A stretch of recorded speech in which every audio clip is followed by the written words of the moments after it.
여러분, 연말 연시 대한민국엔 경제 대혼돈이 시작됐다. 이렇게 평가할 수 있을 것 같습니다. 지금 그만큼 방역에 대한 위기감, 또 정권 교체기에 대한 위기감, 이런 것들이 한꺼번에 지금 몰리면서 다중 위기가 터지지 않겠느냐, 이런 이야기까지 나올 정도입니다.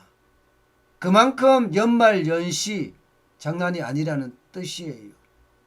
그 위기의 단초는요, 여기서 시작됩니다.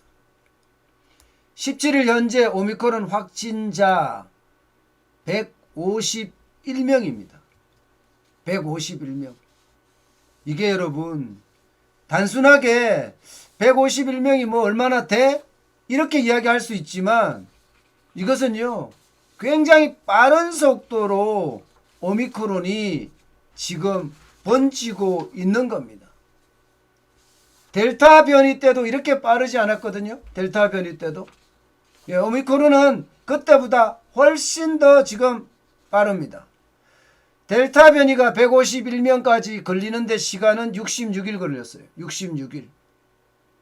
그런데 오미크론 변이의 어떤 확진자가 151명까지 도달하는 데는요, 16일밖에 안 걸렸습니다. 16일.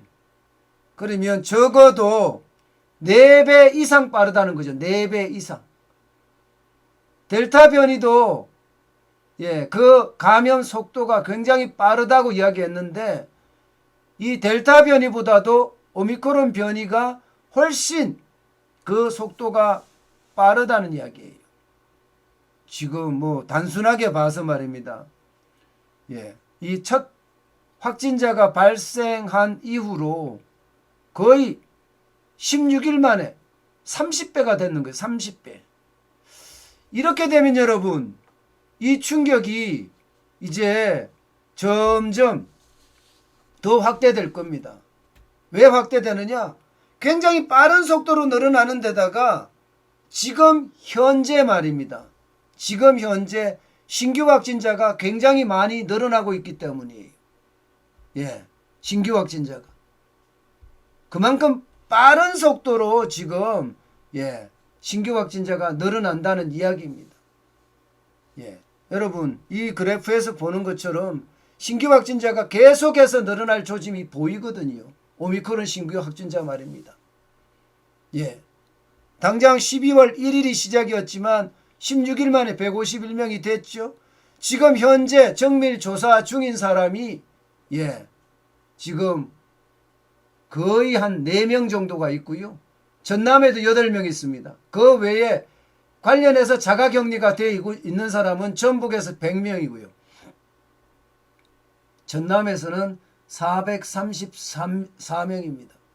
그러면 오미크론 확진자가 지금 151명이지만 내일은 훨씬 더 많이 늘어날 수 있고요. 모레는 더 많이 늘어날 수가 있습니다.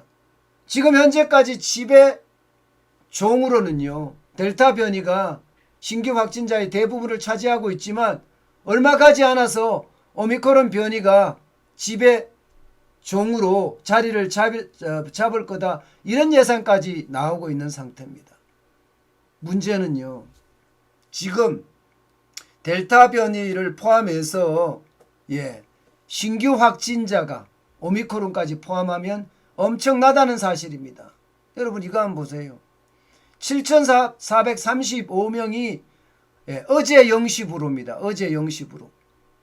오늘 0시부로는 여러분, 지금 훨씬 더 많이 늘어났습니다. 어제보다 한 400명이 더 늘어났습니다. 400명이.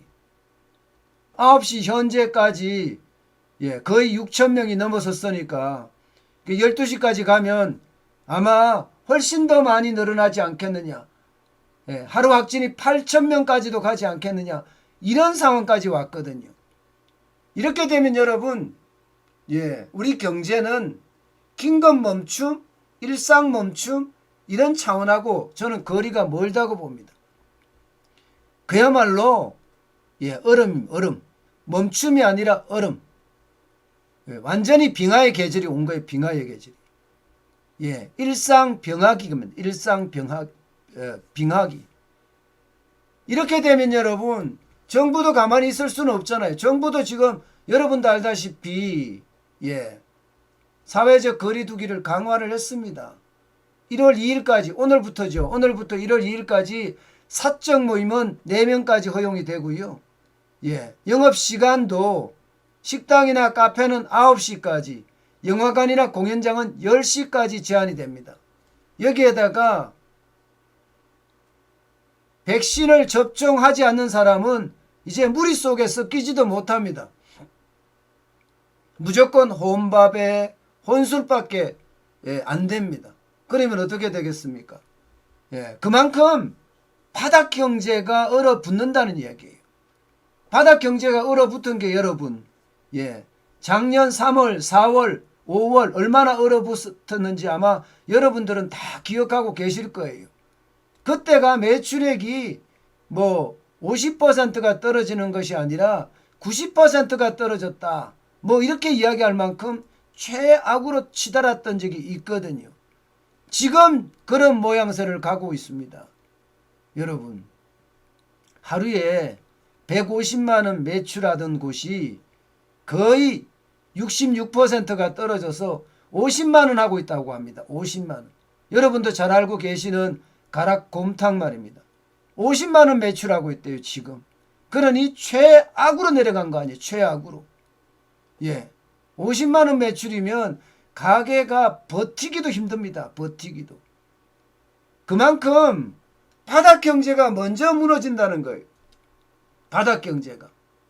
예. 오죽했으면 여러분, 예, 얼마나 심각한 상황인가 여러분 이 사진을 보세요. 신촌 연설의 먹자골목입니다. 예, 이게 낮 시간이고 여기는 사람이 바글바글한 곳이에요. 그야말로 인산인해라고 이야기하는 곳입니다. 그런데 신규 확진자가 7,000명이 넘어서면서 예, 여기에 젊은이들도 모이지 않습니다. 젊은이들도.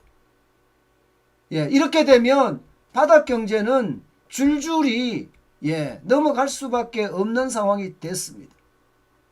바닥 경제가 소비의 핵심인데 소비까지도 이렇게 된다고 이야기하면 여러분 심각한 양상으로 번질 가능성이 굉장히 큽니다. 여기에다가 지금 제일 심각한 것은요. 예, 이게 정권 교체기의 돈 풀기입니다. 돈 풀기. 예, 그야말로 돈 풀기가 장난 아닙니다. 여러분도 알다시피 예, 어저께만 또 4조 3천억 원을 뿌렸습니다. 이게 계획도 없이 주묵국으로 대통령 한마디에 그냥 예, 일단 현금 살포하고 보자 하는 식으로 뿌리고 있으니 이게 나라가 아닌 거예요. 급하면 급할수록 돌아가라고 했습니다. 급하면 급할수록 돌아가야지 지금처럼 민심이 악화됐다고 K방역이 실패해서 완전히 자영업자들까지 총 걸기 한다고 하니까 급했던 거죠. 그래서 4조 3천억 원을 뿌리겠다는 거예요. 예, 소상공인 개인에게 100만 원씩 뿌리고요. 손실보상 지원 대상을 확대하는 데 1조 원 정도 더 들어가고요. 여기에다가 방역 물품 10만 원씩 현물 지급이 돼서 1,000억 원. 이걸 다 포함하면 4조 3천억 원을 뿌린다고 합니다. 문제는 여기서 끝나는 것이 아니잖아요. 지금 더불어민주당에서는 또 돈을 풀겠다고 이야기합니다. 예, 방역 지원금을 또 풀겠다고 이야기하고 전국민 방역 지원금입니다. 예, 여기에다가 손실보상금도 또 풀겠다고 하고요. 그래서 추경하자 하잖아요. 100조 가량을 추경하자고 이야기하고 있습니다. 100조.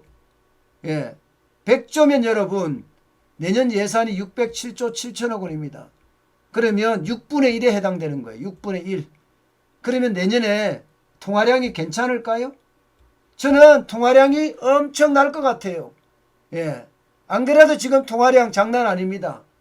10월 기준으로 3,550조나 됩니다. 3,550조 6천억 원이요.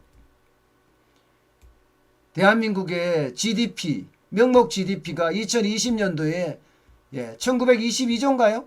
아마 그 정도 될 겁니다. 1920조, 30조 정도 될 텐데 거기에 감안해 보면 이게 1배 반이 넘는 수치잖아요. 온 나라 국민이 생산하는 총액보다도 지금 깔려있는 돈이 훨씬 많다는 거예요. 돈이 많이 깔리면 깔리는 만큼 어떻게 되겠습니까? 돈은 휴지 조각이 됩니다. 예, 휴지 조각이. 지금 말입니다, 여러분.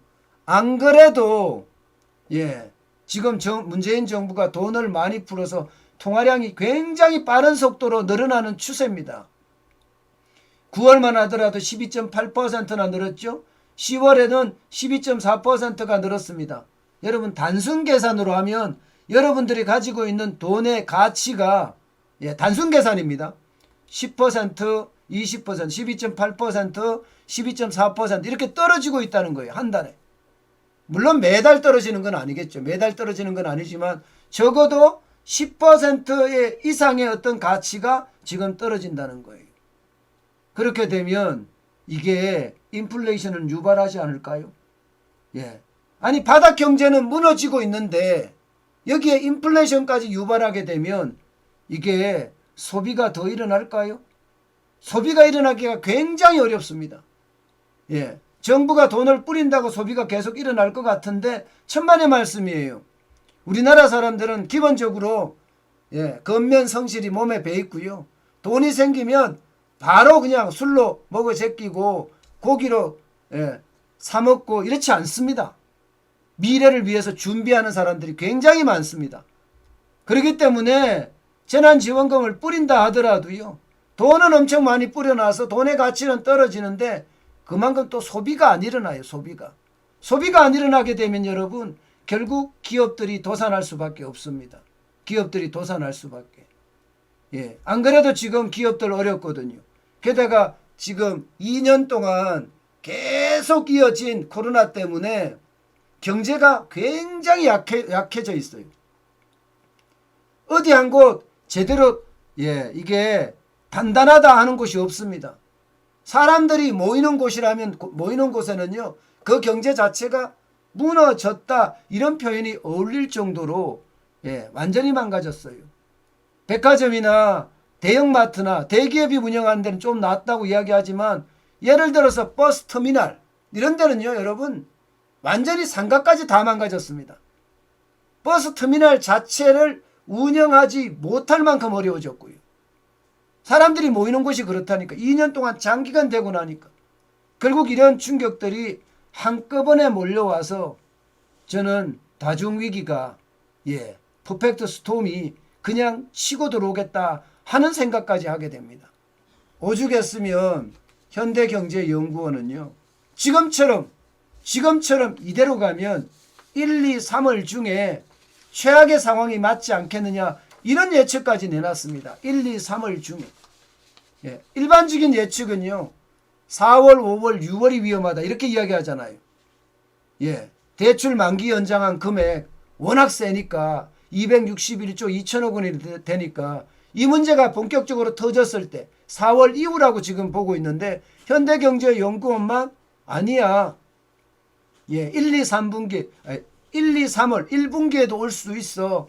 이런 작년 상반기 같은 그런 충격이 1분기에도 올 수 있어. 이렇게까지 이야기하거든요. 여러분 이렇게 왔을 때 우리 경제는 진짜 대혼돈을 겪을 겁니다. 거기에 대한 충격도 엄청날 거라고 생각을 해요. 그래서 저는 그 어느 때보다 이게 정상적인 상황, 정상적인 상황으로 돌아가야 된다고 생각합니다. 지금처럼 비정상이 계속 되잖아요. 그러면 결국 우리 경제의 대혼돈이 대위기로까지 발전될 수 있는 것 아닌가. 저는 우려스럽습니다.